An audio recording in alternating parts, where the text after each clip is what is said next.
হাজার হাজার হাজার মানুষ অন্যান্য সময়ের মতো ব্যাপক কোনো প্রচারণা নাই, পোস্টারিং নাই, মাইকিং নাই। এরপরও আপনারা এখানে আছেন টাকার লোভে, খানার লোভে। একমাত্র আল্লাহ এবং তার মুহাব্বতের নবীর মুহাব্বতের টানে এখানে আসছেন। এর নবীর উম্মতের দল আল্লাহ পাক তৌফিক দান করেছেন তো এখানে চলে আসছেন। আল্লাহ যদি কবুল করে নেয়, ওরে খানা লাগে না, কিছুই লাগে না, আল্লাহর বান্দারা তখন ময়দানে হাজির হয়ে যায়। এটাও তো আহলে হকের একটা বিজয়ের জ্বলন্ত নজির। আহলে বাতিলের জন্য একটা আতঙ্কের পরিচয়। এরে বাতিলের গোষ্ঠী মনে করিস না হকের আওয়াজ বন্ধ হয়ে গেছে। এই জমিনে যারা হকের আওয়াজ দিয়া কবরে শুয়ে আছে, যাদের ইশারায় গোটা দেশ কাঁপতে থাকতো, বেঈমান নাস্তিকের ঘুম নষ্ট হয়ে যাইতো, তারা দুনিয়াতে নাই মনে করিস না, জমিনটা বুঝি ঠান্ডা হয়ে গেছে। সাপ যদি ছোট হয় তবে তার বিষক্রিয়া কিন্তু কম না। মুসলমান যার মধ্যে ইমানের গন্ধ আছে, ইমানের আগুন ঢুকানো আছে, ওই বান্দাটারে দুর্বল মনে করিও না, কারণ একজন ইমানওয়ালা পারে গোটা জগতের অন্ধকার দূর করে আলো জ্বালাতে। এর নবীর উম্মতের দল আল্লাহর ভয় অন্তরে ঢুকাও। আরে আল্লাহর ভয় অন্তরে ততক্ষণ পর্যন্ত আসবে না যতক্ষণ পর্যন্ত উম্মতেরা আল্লাহ ওয়ালা তাকওয়া ওয়ালা সোহবতে যাবে না। যারা বলে আমার আল্লাহ লাগে না, মুরব্বি লাগে না, পীর লাগে না, মুর্শিদ লাগে না, উলামা লাগে না, তারা আহলে বাতিল। তারা কি আহলে বাতিল। সাহাবায়ে কেরামের সামনে তারা যে আমল করেছেন, এত সুন্দর আমল, বুঝে আসলে জবাব দিবেন না, চুপ করে থাকবেন, কি বলি শুনবেন।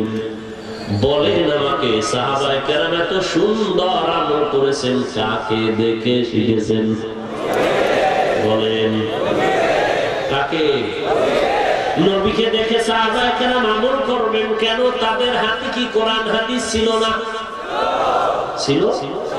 কোরআন হাদিস থাকতে কেন নবীরে দেখে আমল করবেন? কোরআন হাদিস তারা বুঝতেন না। হ্যাঁ, তাহলে কোরআন হাদিস বুঝার পরেও, জানার পরেও, শিখার পরেও নবীজিকে দেখে দেখে সাহাবায়ে কেরাম কেন আমল করেছেন?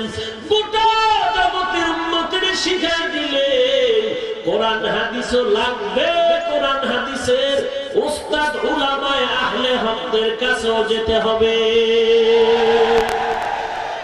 মেরা এজাজ করদন বেসা খলকে রাদাদন জওবে বাসওয়াব হক নাদারত দোস্তে খলকা জারেরা নিস্তে ই খসলত একে দিনদারেরা। ভয় করবো কাকে? সবাই করেননি? হ্যাঁ, ভয় যদি করতেন তো আজকে ফজর যারা পড়েন না তাদের উপায় কি? আজকে যারা জোহরের নামাজ পড়েন নাই, আসরের নামাজ পড়েন নাই, মাগরিবের নামাজ পড়েন নাই, এশার নামাজ পড়েন নাই, আবার ঘুমাইয়া ফজর করবেন কিনা তাও আল্লাহ ভালো জানেন। আল্লাহর ভয় যার অন্তরে থাকবে, গলায় ছুরি আসবে, নামাজ বন্ধ করবে না। একটুখানি নেকের তরে রোজা হাসরের মাঠেতে বাবা ঘুরবে ছেলের পিছে, ছেলে বাবার আগেতে। আহাতে মন কঠিন দিনেতে নামাজ তোমায় ভুলবে না, ঠিক মতো পড়িলে নামাজ জান্নাত তোমার ঠিকানা। ঘুমের চেয়ে নামাজ ভালো আর তুমি ঘুমাইও না, ঠিক মতো পড়িলে নামাজ জান্নাত তোমার ঠিকানা। আমার প্রাণের ভাই বোনেরা জলদি করে উঠে যাও, ওযু করে তাড়াতাড়ি নামাজ পড়তে লেগে যাও। নবী বেনামাজির শাফাআত করিবেন না, ঠিক মতো পড়িলে নামাজ জান্নাত তোমার ঠিকানা। ঘুমের চেয়ে নামাজ ভালো আর তুমি ঘুমাইও না, ঠিক মতো পড়িলে নামাজ জান্নাত তোমার ঠিকানা। এরে আল্লাহর বান্দা, আমিও তো মুসলমান, তুমিও মুসলমান। আমি যে আল্লাহর গোলাম, তোমরাও সে আল্লাহর গোলাম। আমিও যে মুহাম্মদের উম্মত, আপনারা কি আরেকজন নবীর উম্মত না ওই নবী? তাহলে আমরা এক আল্লাহর গোলাম, মুহাম্মদ নবীর উম্মত। আমাদের কোরআন এক, কাবা এক, আল্লাহর নবী এক, আমাদের কাবা এক, আমাদের ইসলাম এক। এর বান্দা দুনিয়াতে এসেছি এক, আমরা যাওয়ার বেলা এক। কাপড় হবে সমান, কালার হবে সমান, কবরের সাইজও হবে সমান, ভেতরের হালাতটাও হবে, প্রশ্নটাও হবে, তিনটা করে সমান। ও নবীর উম্মতের দল, আমিও নবীর আশিক, তুমিও নবীর আশিক দাবি করো। আজকে তুমি যেই দেশের আছো, আমিও সে দেশের নাগরিক। আমি যেই দেশের হাওয়া বাতাসে চলি, তুমিও সেই দেশের হাওয়া বাতাসে চলো। আমি যেই গাছের ফল ভক্ষণ করি, তুমিও সেই গাছের ফল ভক্ষণ করো। আমিও যেই পানি পান করি, তুমিও সেই জমিনের পানি পান করো। আমি যেই জমিনের ফসল খাই, তুমিও সেই জমিনের ফসল খাও। কিন্তু বুঝলাম না, তোমার তাবলীগওয়ালারা পায়ে ধরে ডাকে আসো, নামাজ আদায় করো। পীর মাশায়েখরা ডাকে বাবা পায়ে ধরে বলছি নামাজটা পড়ো, টুপিটা মাথায় দাও। আল্লাহওয়ালা উলামায়ে কেরাম বয়ান করে বলে পায়ে ধরে বলছি আর নামাজ কামাই দিও না, তোমাদের পায়ে ধরে ধরে দাওয়াত দিচ্ছি বাবা, নামাজ পড়ো, পর্দা করো, নবীর সুন্নতের মালাটা গলায় লাগাও।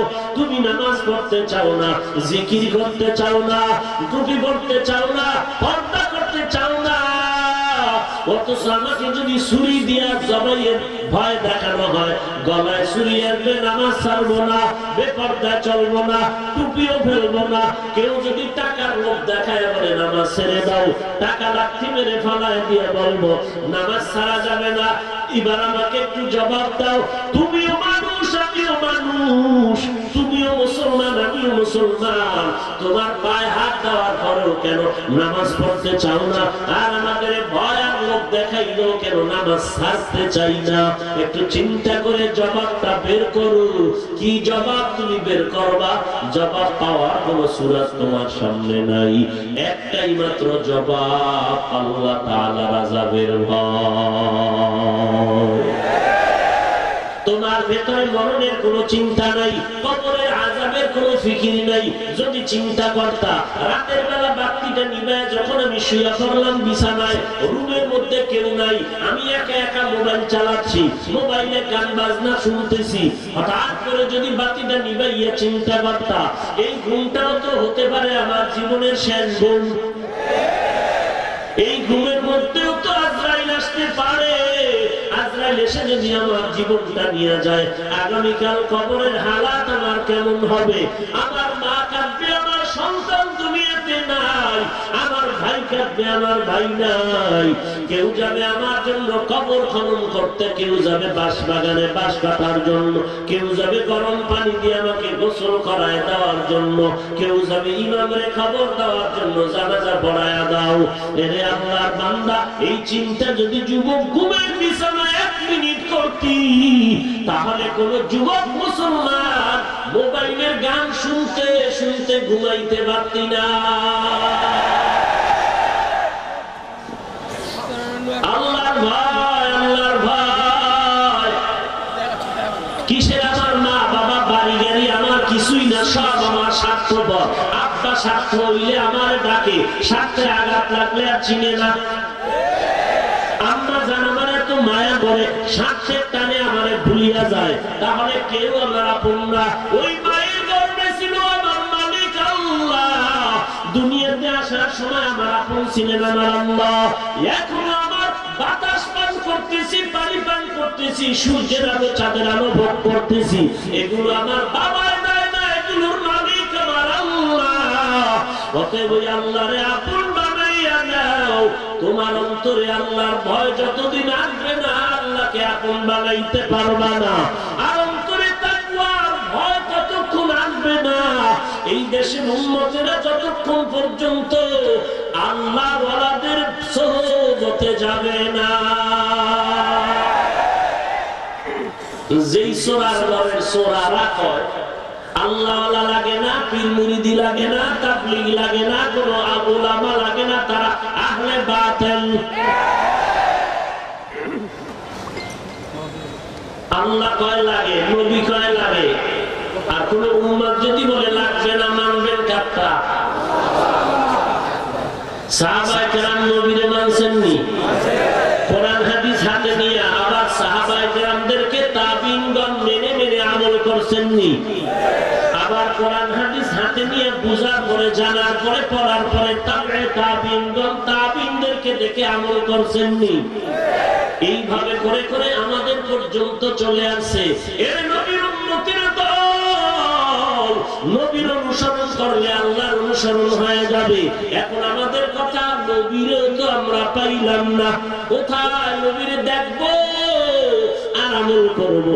সাহাবায়ে কেরাম দেখছেন আর আমল করেছেন, আমরা তো নবীরে দেখতে পারলাম না। নবী কিয়ামত পর্যন্ত মদিনাতুল মুনাওয়ারায় জিন্দা হালাতে নামাজরত অবস্থায় আল্লাহর মারিফতে রওজা মুবারকে থাকবে। মাঝে মাঝে আপনাদের গাজীপুরেও নবী আসবেন, কি বলেন? বাইতুল মুকাররমে আসবেন, নবী স্টেজে আসবেন। ওরে নবী যদি এখানে স্টেজে এসে হাজির হন, আর আমি হাফিজ যদি চিল্লাইয়া বয়ান করি, আমার মতো বড় বেঈমান আর কে রে? নবীর সামনে চিৎকার করে কথা বলা হালাল না হারাম? এরপরে নবী যদি এখানে আসেন, নবীর নজরটা যেখানে পড়বে এটারে স্বর্ণ দিয়া বাদাই করব, নবীর কদমটা যেখানে পড়বে স্বর্ণ দিয়া বাদাই করব। ইমাম মালিক নবীর বড় আশিক, 70 বছর মদিনায় জীবনটা কাটাইছে, কখনো জুতা পায়ে দেয় না, কারণ মদিনার নবীর কদমটা মদিনায় কোথায় পড়েছে। আমি জুতা পরিধান করে ওই জমিনের সাথে বেয়াদবি করতে চাই না।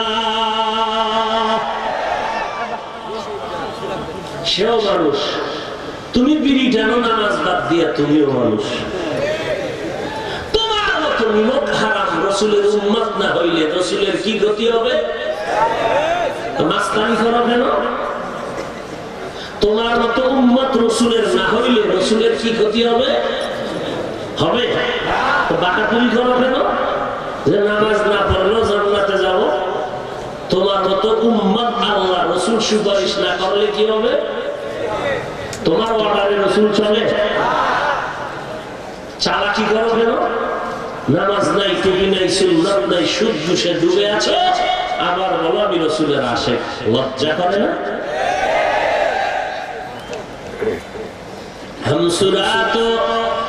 हम सिराते मुस्तफा तर तमामी हाले उकुन इत्तिबा इत्तिबाए सुन्नते खैरुल बशर गिरे लाज़िम तागोया बी ऐ पेसार।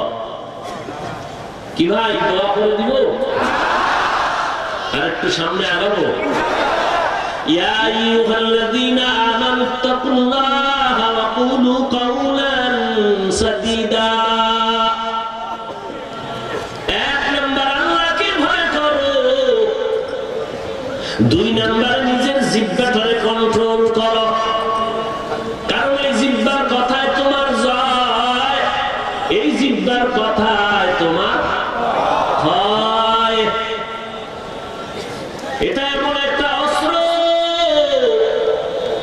এই জিহ্বা নামের অস্ত্রটায় তোমার আকাশচুম্বী সম্মানকে ধুলায় মিশায় দিবে।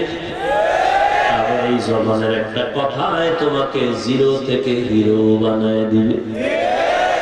কত দামি একটা জিহ্বা নরম, এই জিহ্বাটা নিয়ে গবেষণা করলেই তো বান্দা আল্লাহর সাথে মহাব্বতের বন্ধনটা তৈরি হয়ে যাবে। এমন কেমন একটা অস্ত্র আল্লাহ বানায় দিয়েছেন।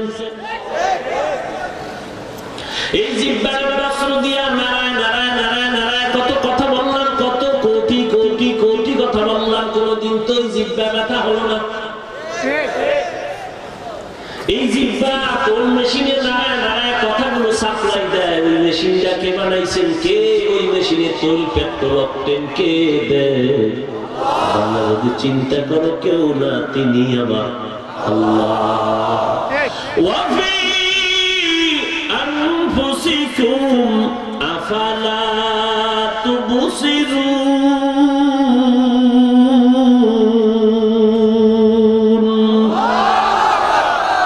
বান্দা আল্লাহরে কই তালাশ করো? আমেরিকা? ওরে নিজের মধ্যে তাকাও, দেখবা সেখানে আল্লাহর পরিচয় নিহিত আছে।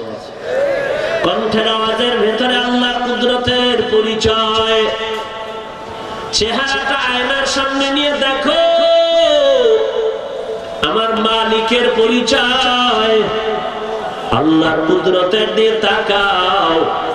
জবানটারে হেফাজত করবে বান্দা, কারণ জবান এমন একটা অস্ত্র, এই জবানের একটা কথার দ্বারা ফাঁসির আসামি মুক্তি পেয়ে যায়। আবার এই জবানের একটা কথার মাধ্যমে মুক্তিপ্রাপ্ত লোকটা আবার আসামি হয়ে ফাঁসির মঞ্চে চলে যায়। জবানটারে কন্ট্রোল করে কথা বলো, কারণ এই জবানের একটা কথায় অপরিচিত ঘরের মেয়েটা তোমার জীবনের আপন হয়ে যায়। আবার তোমার জীবনের আপন মেয়েটা তোমার জবানের একটা কথায় চির শত্রু হয়ে যায়। জবানটারে কন্ট্রোল করো রে বান্দা, কারণ এই জবানের একটা কথায় তোমাকে ঈমানওয়ালা বানায় দেয়। আবার এই জবানের একটা কথার দ্বারা তুমি এক মুহূর্তে ঈমানের ঘর থেকে বের হয়ে বেঈমান হয়ে যাও। জবানটারে কন্ট্রোল করো বলে কেমনে কন্ট্রোল করি সংক্ষেপে আমি বলে যাচ্ছি। এক নাম্বার, জবানকে কেমন করে কন্ট্রোল করবে? এই জবানটা দিয়ে আল্লাহর নিয়ামত মনে করে শুকর আদায় করবেন। কখনো মিথ্যা কথা বলবেন না। মিথ্যা কথা বলা কেমন সওয়াবের কাজ? কি মিথ্যা বলা সওয়াব না গুনাহ? সাধারণ গুনাহ না বড়? এরপর আপনারা বলেননি, হ্যাঁ মোবাইলটা হাতের মধ্যে নিয়ে ঘরে বসে আমি তো এখন ঢাকায়। হাসেন কেন, কাঁদেন? এত পাপ করছেন, করোনা এমনি আইছে, আপনার এই আকামের কারণে আইছে। আকাম ছাড়েন, তওবা করেন, করোনাও চলে যাবে। আল্লাহর কাছে তওবা করবেন না, এই গজব আপনাকে ছাড়বে না। মিথ্যা কথা বলা মারাত্মক অপরাধ। ওয়াইলু ইয়াউমাইযিল লিল মুকাদ্দিবিন। আল্লাহ বলেন ওয়াইল নামক জাহান্নাম মিথ্যাবাদীর জন্য। ওয়াইল নামক জাহান্নাম, মিথ্যা বড় মহাপাপ। হুজুরদের কাছে এসে পানি দম নেওয়ার দরকার নাই। জবানটারে পবিত্র বানায় যদি রাখো, জবান দিয়ে আল্লাহরে যা বলবা আল্লাহ তা পূরণ করবে। জবানটারে হেফাজতের জন্য এক নম্বরে মিথ্যা কথা বলা যাবে না। যারা বলেন মিথ্যা ছাড়া ব্যবসা চলে না, আল্লাহ বলবে তোর দ্বারা আমার জান্নাতের দরজাও খোলা চলবে না। ও বান্দা, তোমার মতো কত মানুষ ব্যবসা করে, একটা কথাও মিথ্যা বলে না। তুমি তো মিথ্যাটার উপরে আবার কসম করো। মিথ্যা তো বলছেই, এটাকে মজবুত করার জন্য আরো শপথ করে, কসম করে। মিথ্যাবাদীর জন্য ওয়াইল নামক জাহান্নাম। ওয়াইলু ইয়াউমাইযিল লিল মুকাদ্দিবিন। মিথ্যা থেকে জবানটারে বাঁচাও। আল্লাহ পাক রব্বুল আলামিন মিথ্যা থেকে সাবধান হতে বলেছেন। নবীও বলেন সাবধান, ইয়াকুম ওয়াল কিযব, মিথ্যা থেকে সাবধান। কেন কেন বলে ফাইনাল কিযবা ইয়াহদি ইলাল ফুজুর। মিথ্যা তোমাকে চূড়ান্ত খারাপের রাস্তায় নিয়ে যাবে, পরিণাম ফল হবে জাহান্নাম। এক আল্লাহর বান্দা অপরাধ নবীর কাছে এসে স্বীকার করে বলে, নবী আমি বড় অপরাধী, আমি চুরিও করি, মদ পান করি, জিনাও করি, চুরিও করি, মদ পান করি, জিনাও করি। হ্যাঁ, এখন কোনটা আমি ছাড়বো আগে? মিথ্যা কথা বলা আমার অভ্যাস, জিনা করা আমার অভ্যাস, মদ পান করাটা আমার অভ্যাস, চুরি করাটা অভ্যাস। নবী চিন্তা করে বললেন, ও আল্লাহর বান্দা, তুমি চুরি করো, মদ পান করো, জিনা করো, যাই করো, এটার ব্যাপারে আমি পরে কথা বলবো। তুমি এখন একটা সবক নিয়ে যাও, মিথ্যা কথা তুমি বলবা না। মিথ্যা যেহেতু বলতে নিষেধ করছে, যাক জিনার চেষ্টা করবেন। চুরি করতে তো নবী নিষেধ করে নাই, তাহলে আজকে থেকে বরকতের চুরি হবে, কারণ নবী জেনে শুনেই তো অনুমতি দিলেন, নিষেধ করলেন না। আল্লাহর নবীর কথা কত মারাত্মক।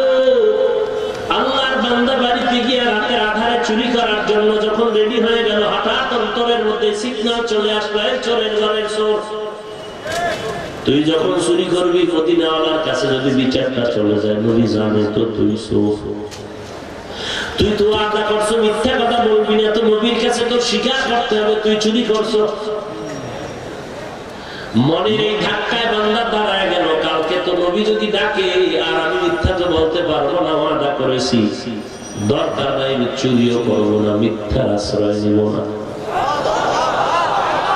এইভাবে করে মদের বোতলটা নিল, সেখানে এই আওয়াজ, নবী জানলে তো সত্য বলা লাগবে। মদের বোতল ফালায় দিল, জিনার থেকেও ফিরে গেল। নবীর এক ঔষধ দিলেন, উম্মত পুরা জান্নাতি হয়ে গেল।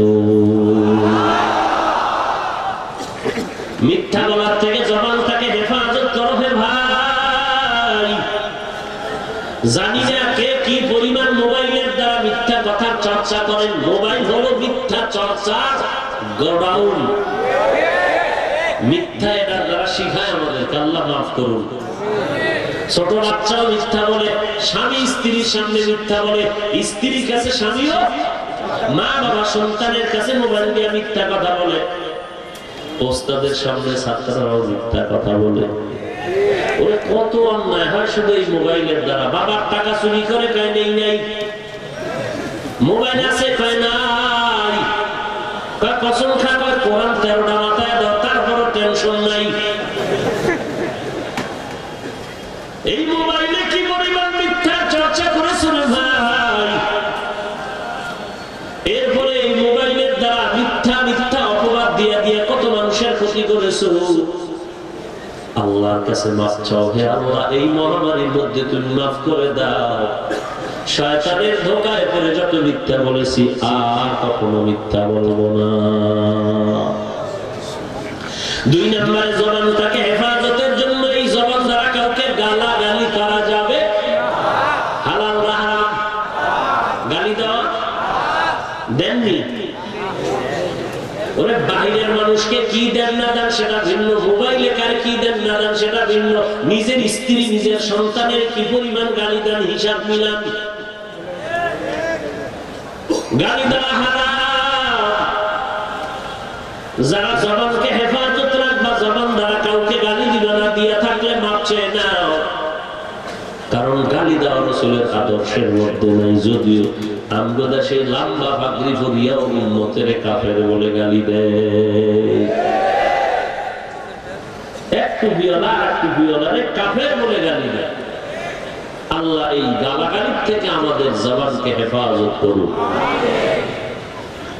লম্বা আলোচনা গালি না দেওয়ার উপরে কোরআনের আয়াত, হাদিসে রাসূল। গালি দেওয়া এটা মুমিনের কাজ না, এটা পাপিষ্ঠ আল্লাহর দুশমনের কাজ গালি দেওয়া। তাও যদি হয় অশালীন, তা আরো মারাত্মক। এরপর আলোচনা ইতিটার নাম 3 নাম্বার, জবান দ্বারা কারো গীবত শিকায়াত করা যাবে হালাল না হারাম? গীবত করা হারাম। ওয়াইলুল লিকুল্লি হামাযাতিল লুমাযা। আসেনি একটা সূরা ওয়াইল লাহুম জাহান্নাম। যারা মানুষের গীবত করে, পিছনে পিছনে নাম নিয়ে দোষ বলে, এই মানুষ এই বাংলাদেশে নাই। ও সোনার বাংলায় না থাকলে আর থাকবো কই? ঘরে ঘরে ঘরে ঘরে গীবত শেখায়াতের ট্রেনিং চলতেছে। দুইজন এক জায়গায় বসলেই গীবত শেখায়াত চলে, চর্চা চলে। এই গীবত করা হারাম। নবী বলেন জিনার থেকে মারাত্মক অপরাধ। জবানের দ্বারা হোক, হাতের দ্বারা হোক, ডাইরেক্ট আর ইশারায় হোক, কারো গীবত শেখায়াত করিও না। সাবধান। তবে আহলে হক উলামায়ে কেরাম যদি কারো ব্যাপারে কথা বলে, এটা গীবত হলেও সওয়াব হবে, কারণ উম্মতের ঈমানকে বাঁচানোর জন্য। কেউ যদি ইসলামের ব্যানার লাগায় ভণ্ডামি করে, আহলে হক উলামায়ে কেরাম তার ভণ্ডামির কথা উম্মতের জানায় দিবে, এটা গীবত হলেও সওয়াব হবে। হুজুরেরা আমার গীবত শেখায় হারাম কয়, আবার এরা করে কেন? হুজুর বুঝে না, আলেম বয়ান করে, সে জানে না গীবত করা হারাম, এটা সে জানে না। এরপরে যদি গীবত করে, সে না জাইনে করে, তার মাসআলা জানা নাই। আছে কোন ক্ষেত্রে করা যাবে, তুমি পণ্ডিতি করো কেন?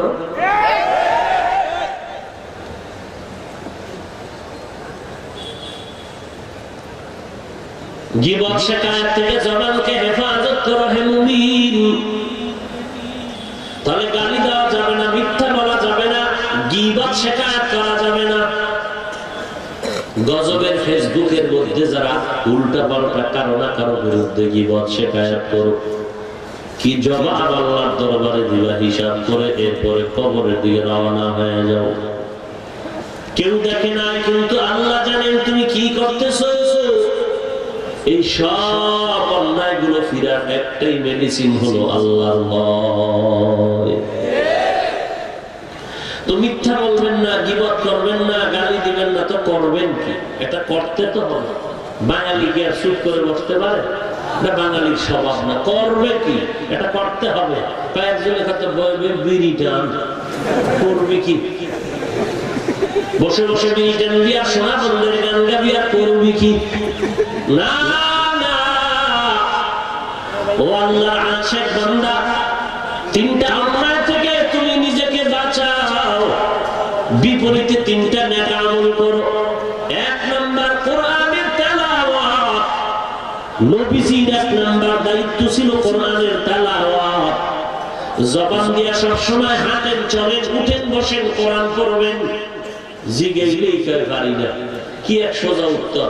আল্লাহ একেবারে ডাইরেক্ট, প্যাঁচ নাই। যেরকম প্যাঁচ ছাড়া উত্তর দিতে পারি না, আমিও তোরে জান্নাতে নিতে পারি না, ডাইরেক্ট।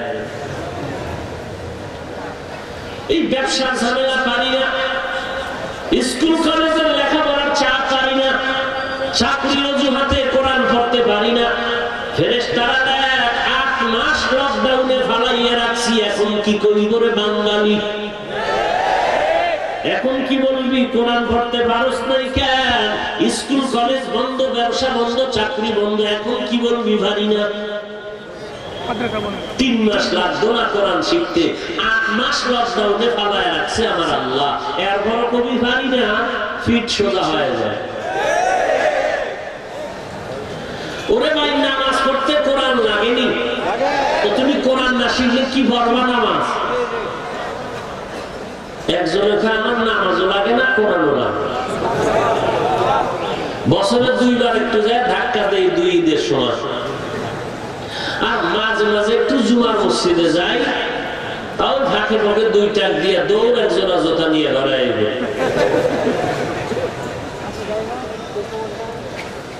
এক নম্বরে আল্লাহর কোরআনের তেলাওয়াত। যারা বলেন পারি না, অন্তত আলহামদুলিল্লাহ সূরাটাও কি পারেন না? এটা বলেন। কুল হুয়াল্লাহ পারেন না? এটা বলেন। কিছুই যদি না পারেন, হাঁটতে চলতে শুধু কোরআনের শুরুর অংশটা পড়েন, বিসমিল্লাহির রহমানির রহিম। এটাও সওয়াব, একটা অক্ষরে 10টা নেক পেয়ে যাবে। 2 নম্বরে আল্লাহর নামের জিকির করবেন, তাসবিহ পড়বেন। কার জিকির? না কোন ফিরের নামে জিকির? কার? আল্লাহর নামের জিকির চালু রাখেন। হাঁটতে চলতে উঠতে বসতে সবসময় আল্লাহর নামের জিকির করবেন। যত করবেন ততই কলবটা সাফ হয়ে যাবে। কলব আয়না যত সাফ হয়ে যাবে। কার জিকির? আসেনি জিকির? জিকিরের কথা কইলে কোরআন শরীফ পড়াও তো জিকির, নামাজ পড়াও তো জিকির। তো আল্লাহ আলাদা জিকিরের বয়ান করলেন কেন? আল্লাহ জানেন না নামাজটা জিকির? আল্লাহ নিজেই কইছেন নামাজ জিকির, রোজা জিকির, আল্লাহ সব ইবাদতই আল্লাহর শরণ। এরপর আল্লাহ আলাদাভাবে জিকিরের বয়ান করছেন কেন? বলে আল্লাহ নামের জিকিরের অ্যাকশন আলাদা।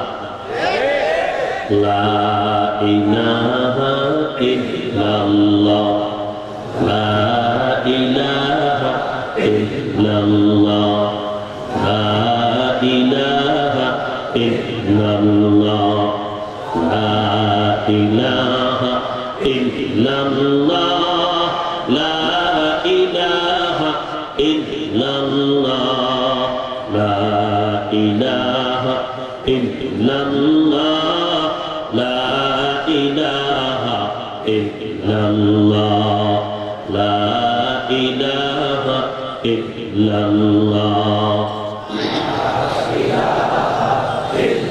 এক নম্বরে কোরআনের তেলাওয়াত, দ্বিতীয়ত আল্লাহর নামের জিকির করেন, তাসবিহ পড়েন, সুবহানাল্লাহি ওয়া বিহামদিহি সুবহানাল্লাহিল আযীম।